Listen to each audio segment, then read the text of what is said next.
What do you think about Rickson Gracie Invisible Jiu-Jitsu? It's absolutely 100% fascinating. That's exactly what, for those of you who don't know, what's Invisible Jiu-Jitsu? Okay, Invisible Jiu-Jitsu is the nuances of Jiu-Jitsu. The nuances, things that if you saw Royce Gracie do an armbar or Rickson Gracie do an armbar, you'd think you know how he does it. And then when he watches you do the armbar, he's like, this guy doesn't know how to do armbar. Like, he just doesn't get it. There's nuances to the moves. And these nuances, these little things that are very hard to communicate verbally, are known as invisible jiu-jitsu. Now, I've had the privilege of rolling with great jiu-jitsu guys. Okay, excuse me. Great jiu-jitsu practitioners. Okay, one of them being Roger Gracie, arguably the greatest jiu-jitsu guy of all time. And his invisible jiu-jitsu is just like mind-boggling. Okay, mind-boggling. And I've gotten to work also with Braulio Estima, quite a bit, for months and months. And his invisible jiu-jitsu, he actually verbalizes it very well. Braulio Estima, in my opinion, he's the best teacher of invisible jiu-jitsu that I personally had a chance to work with. Because he'll tell you, look, this is invisible jiu-jitsu. This is something, if I did it to you 50 times, you would never notice that I did this little detail here. Look at this little detail here and there. Okay. Invisible jiu-jitsu makes a major difference. Major. It's what jiu-jitsu is all about, in my opinion. The details, the little details. Now, I have an opinion that the more beginner you are, the less details I give you. And the more advanced you are, the more details I give you. So if you're a black belt, I'm going to give you lots of little invisible jiu-jitsu chunks. If you're a white belt, I just make it really plain. I give you like really blocks. I don't give you the fine little pebbles, because those are just they're just gonna bother you, and they're not gonna help you. Okay, so the more experienced you are, the more little gems I like to give. But the less experienced you are, the more building blocks, thick, brute building blocks I like to give. Okay, I don't fuss over the details when somebody is more beginner, because when you're giving them lots of details, you're just giving them more and more things to confuse themselves with. Keep it really basic, but once you get past purple belt, or once you get to purple belt, once you're at the purple belt level, that's the first advanced belt in jiu-jitsu, right? Once you're at the purple belt level, you better start looking for these nuances. Okay, I've been doing armbar for 5 years now.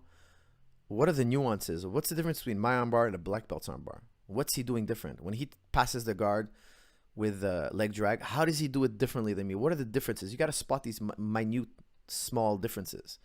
And if you can spot these minute, small differences, if you can spot them, you just will get, light years better. It'll get ridiculously better. Okay.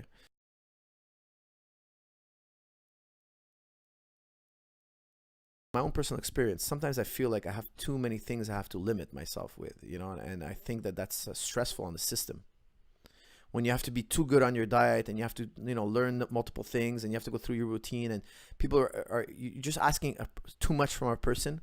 I've noticed that people, under the stress start to break down. And you look at George St. Pierre. He's one of the most strongly willed human beings I've ever met. Okay, he has a strong will. Even he got tired of the MMA routine. Even him, he needed a break. Why? It was just too much, It was just too much. The training demands, the fighting on a regular basis, the media demands, the popularity, the sponsorship demands. It was just too much. And he's a guy who, he's strict with his routine. Like, the guy, you cannot get him off his routine. George is like a pit bull when it comes to his routine. We laid out the routine. He's like a pit bull on it. He will not break away from the routine. It is very hard to get him to change his course. And even him, he found the routine at one point. He needed a break. He needed to stop the routine and go through a period of there is no routine. So that's just been my experience, that even the most strongly willed human beings, they need a breather. So that's why I'm a big believer in having one day off a week where you do an active rest. So I like to do like mobility work, stretching, a day or I just go to the pool and I chill and I relax and I let the body recharge.